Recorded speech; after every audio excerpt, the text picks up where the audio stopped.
Some showers and storms this evening, prompting another flood watch for our western counties. We'll lay out the timeline and when this stormy pattern starts to break up a little bit. Also breaking news we're following this morning. Crews are on the scene of an early morning crash in Raleigh. The WRAL breaking news tracker is live on that scene, trying to figure out what caused the crash. And 2 people injured in an overnight shooting in Raleigh. An update on their investigation and how they managed to track down the victims. Also, a missing boater. The search on Jordan Lake enters a 3rd day after finding one of the 2 missing boaters dead yesterday. We'll explain what new challenges they face today. Not just there on that lake, but all around our viewing area. The challenges are many after the storm. I'm Jeff Hogan. Thanks for making us part of your Wednesday here. And I'm Renee Chu. Welcome to your Wednesday. We are here to get you ready for the day ahead, and the day will likely bring more storms in areas that the last thing they need is more rain. Chris. Exactly, and that's why the National Weather Service issued a flood watch, right? Because it stands to reason that after this past weekend, any additional rain is going to lead to the potential for some flooding from Hoke County all the way up to Person County and everywhere in between, also including some of the Piedmont counties. That flood watch in effect starting at 2 p.m. In terms of severe thunderstorms, right, when we talk about wind and hail and things of that nature, our western counties also stand the chance of that, much like we saw yesterday in parts of Harnett County. Now we back up the view and you see there's really nothing going on right now. We don't have the heat and the humidity to really fuel these storms in the morning hours, so it's going to take quite some time for those to really materialize. So pay attention to the screen. I know you're probably getting busy getting ready for the day, but storms are really going to be isolated up until dinner time. As you go beyond that, right towards sunset points after, that's actually when we see the better chance of showers and storms pushing in from west to east. Ahead of that, it's July. Temperatures will be around 91 to 93 degrees. With that hour-by-hour timing, I'm going to show you what it looks like on Futurecast and help you plan for the next chance coming up. All right, Chris, happening now in the WRAL Traffic Center. We're staying on top of that crash on MLK and South Raleigh Boulevard in the clearing phase right now. The tow trucks just pulled away just less than a couple of minutes ago. But let's get a quick update from Ali Cattlebar, Michael Joyner on that scene this morning. So walk us through what happened, Ali, and just let us know how it's affecting traffic, if at all, right now. Yes, Ken. Well, as you mentioned, the tow trucks just moved away from this intersection within the past 5 minutes, and we are seeing Raleigh police clear out. Hopefully, nothing will be blocking this intersection shortly. We know this is a busy intersection, but the real issue now is that this traffic light, it is blinking, it is not working properly. We know it was completely pitch black whenever we were out here around 5 a.m. This was caused by an outage that impacted more than 400 people in this area. So this was one of the intersections that was without power. And now, as you can see, power is restored, but there's still some issues here. So if you are heading this way, you're going to want to make sure you slow down and be cautious as you approach the intersection. We have seen some almost accidents happen within the past 30 minutes. So make sure that you guys maybe want to take a detour, but Ken, what should people do? Well, first off, when you come to a situation like that, use the rules for a four-way stop in a situation like that. We'll keep an eye on that intersection and keep you posted this morning. But for the most part, all our major routes are delay-free, including this one here at I-40 and Carytown Boulevard. You're getting ready to head out the door, though. We got you covered. Tune us in on the radio, 101.5 HD3. Breaking news. Raleigh police are investigating after 2 people were injured in a shooting near an apartment complex. Police say the shooting happened late last night near Skycrest Drive. One victim from the shooting tried to take himself to the hospital, but was then stopped on Capitol Boulevard near I-540. A second victim arrived at WakeMed Hospital around 2 a.m. Both injuries are not life-threatening. A suspect is not in custody, but police do not believe there is an ongoing threat to the public. This morning, search crews will be on Jordan Lake once again looking for a missing boater. Yesterday, crews found the body of one of the 2 boaters who disappeared Sunday. The boaters were last seen launching their canoe in Chatham County. Their identities have not yet been released. Several agencies are out there involved in the search using boats and canines. Water levels on Jordan Lake are making that search very challenging. The high water is causing other problems as well. WRAL's Kelsey Coffey is out there at Jordan Lake for us this morning, expecting steps to be taken to lower those water levels to help in the search. Kelsey. Yes, Jeff, that's what we're expecting to see. The Army Corps of Engineers is expected to lower or rather to release water later today. And the boat ramp here at Jordan Lake just opened less than 5 minutes ago. We know that Jordan Lake continued to rise even 2 days after Chantal dumped several inches of rain here. But the problem here isn't the water. This washed up debris is the issue. Chief Deputy Steve Maynor says this is the most debris he's ever seen in this area, but that's proof that Jordan Lake and its dam is doing its job. They are designed to keep water from moving downstream. Chief Deputy Maynor explains the potential dangers of this debris. In your canoe or your kayak, if you fall in some of this trash, and so it's concerning for the safety of the folks that want to utilize Jordan Lake for what it was designed for, the recreational side of it. So now it's time to do a controlled release of that water, and that's supposed to take tens of millions of gallons of water every hour. So we'll be sure to keep you updated on when they get started here. Kelsey Coffey, WRAL News, live at Jordan Lake. People in Hillsborough are working to clean up after Chantal caused the banks of the Eno River to spill over. WRAL's Laura Levine is live in Hillsborough this morning. Laura, that town is dealing with a lot of damage after floodwaters, and there's another flood risk today. Renee, good morning. This community here at the Eno Arts Mill is really just beginning to sort through what's left behind. As you mentioned already, we're under another flood risk here today, but outside of the building, you can see just boxes scattered all around here full of items that had to be tossed out, as well as this dumpster that is now piling up with things that just couldn't be salvaged here. This is a home, a creative safe space to dozens of artists and teens, which lost nearly everything from the floods, and many of the artists lost decades of work. The space needs a full demo and restoration, but for now, volunteers and neighbors are helping with the cleanup. The record-breaking crest of the Eno River also flowed into the Expedition School, which is a public charter school on the property. Everything from textbooks, furniture to technology was damaged weeks away from the start of the school year here. Some of our teachers here have been teaching for a very long time, and all of their creations and their heart that went into all of these things they've created are gone. The Eno Arts Mill does not have a timeline of reopening, and the town remains under a boil water advisory today. Although the Eno is now below flood stage, there are flood concerns, flood risks once again for this area today in Orange County beginning at 2 p.m. Laura Levine, WRAL News, live in Hillsborough. We've learned about another death connected to the flooding from Chantal in Alamance County. Graham police say they found 23-year-old Hajar Hasib dead inside a vehicle in a pond in Graham. Police believe she was on her way home Sunday when floodwaters swept away her car. Crystal Lake in Moore County has been drained after the dam suffered significant damage from Chantal. Moore County has been one of the hardest hit areas from this storm. The ground beneath Camp Easter Road in Vass near Crystal Lake washed away, and look how it collapsed out of there. This is one of about a dozen roads that washed away in Moore County. The Cranes Creek Fire Department says the operator of Crystal Lake Dam has been in contact with state inspectors following the storm. Governor Josh Stein says the state is stepping in to help county government with storm response after Chantal, and the counties will have plenty of money to recover. The governor was in Alamance and Orange counties yesterday to look at some of the damage. At a park in Mebane, he praised the first responders who rescued so many people from rising floodwaters.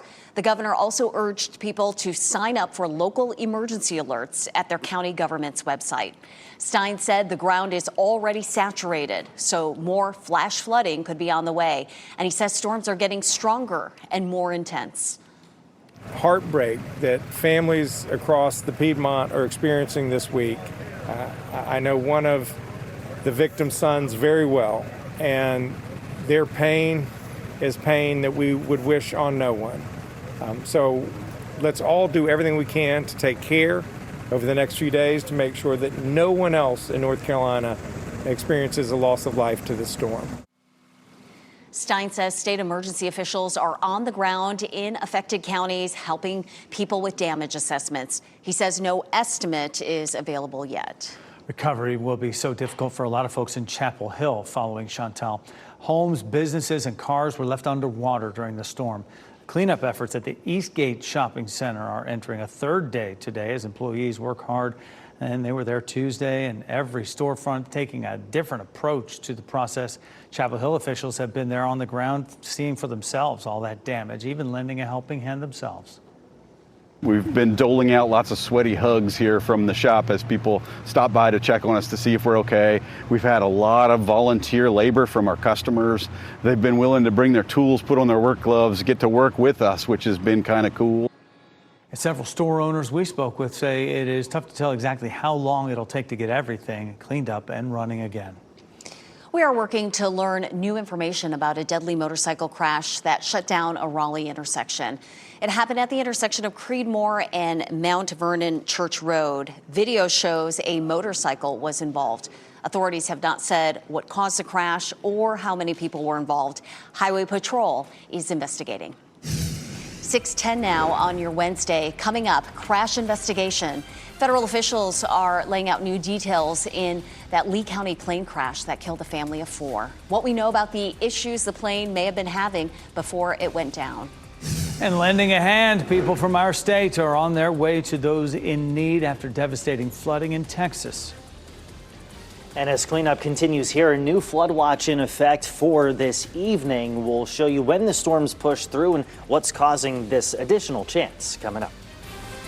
Stay safe with the latest WRAL Weather Alert Day info. Get up to the minute weather and traffic conditions when you get in your car. In Raleigh on 99.3 FM, in Durham 96.5 FM, and everywhere on 101.5 HD3.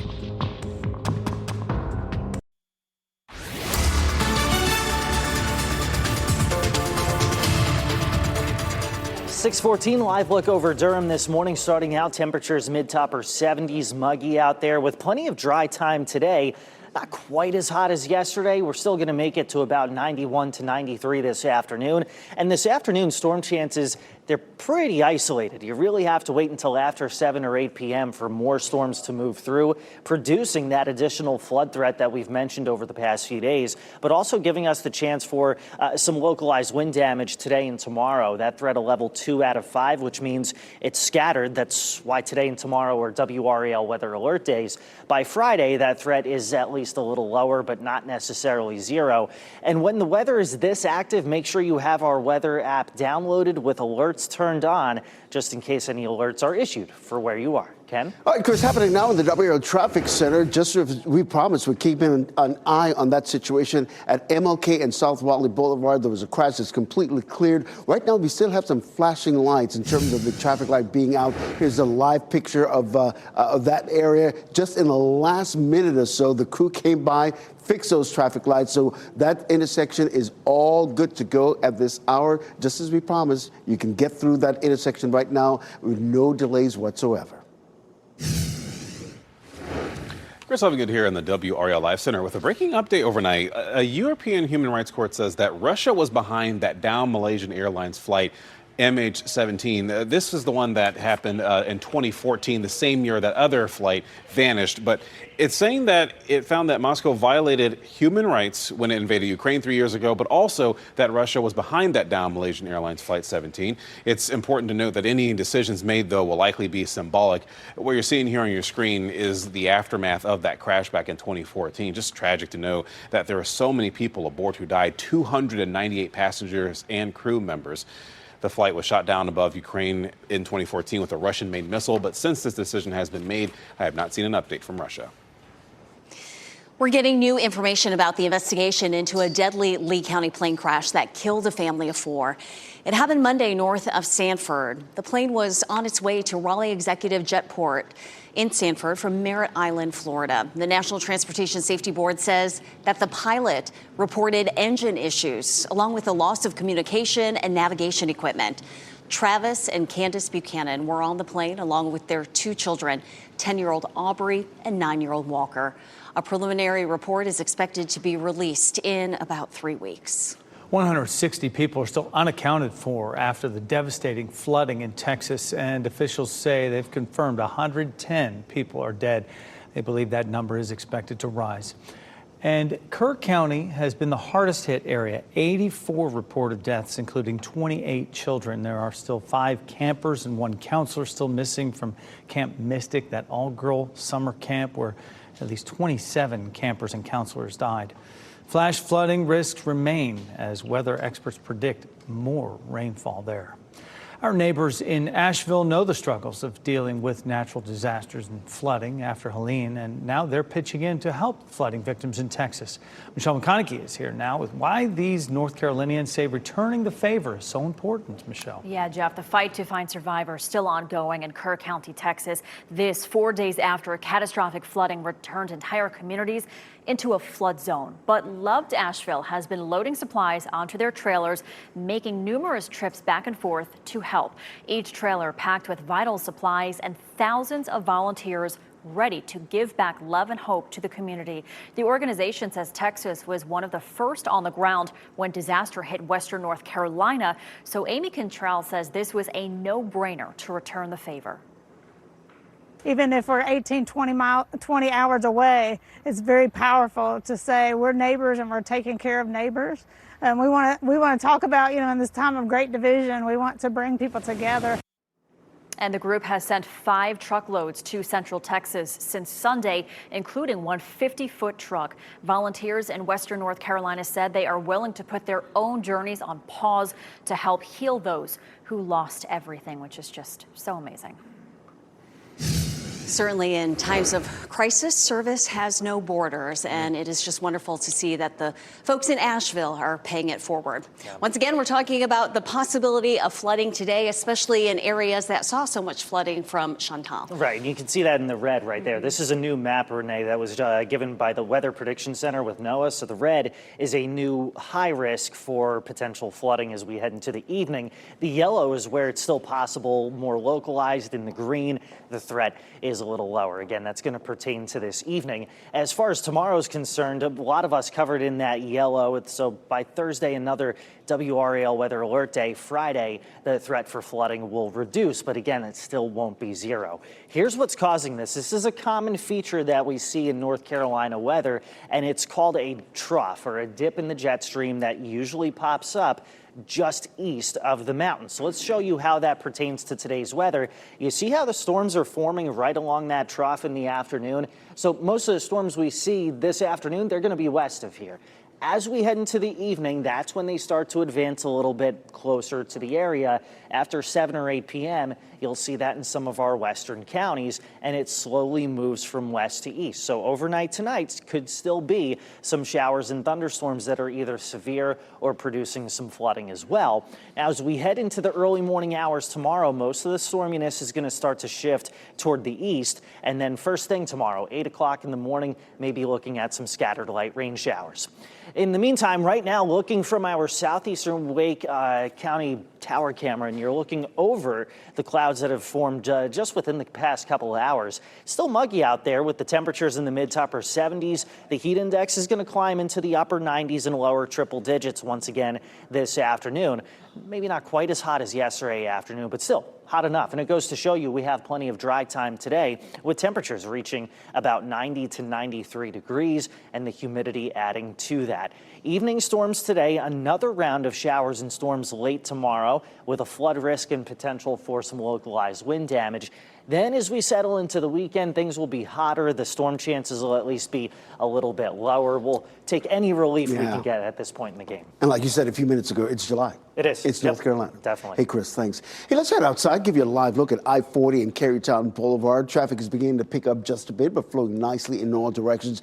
In terms of major routes coming into I-40 westbound, you're coming in from Johnston County, no delays from Highway 36 up until the Beltline. That southern loop of the Beltline, all delay-free at this hour. As we widen out the picture, really and truly, we're seeing nothing but green on our traffic sensors this morning from Windell to Raleigh-Durham and Chapel Hill, all delay-free. You're getting ready to head out the door, though. Even though this is delay-free, traffic is constantly changing. 101.5 HD3. Still ahead, park closures. Several state parks had severe damage from Chantal. We'll tell you which ones and why more closures could be on the way. And spending smart, from big ticket items to everyday purchases. 5 on Your Side explains how to make the most of your money after the latest tariff announcement.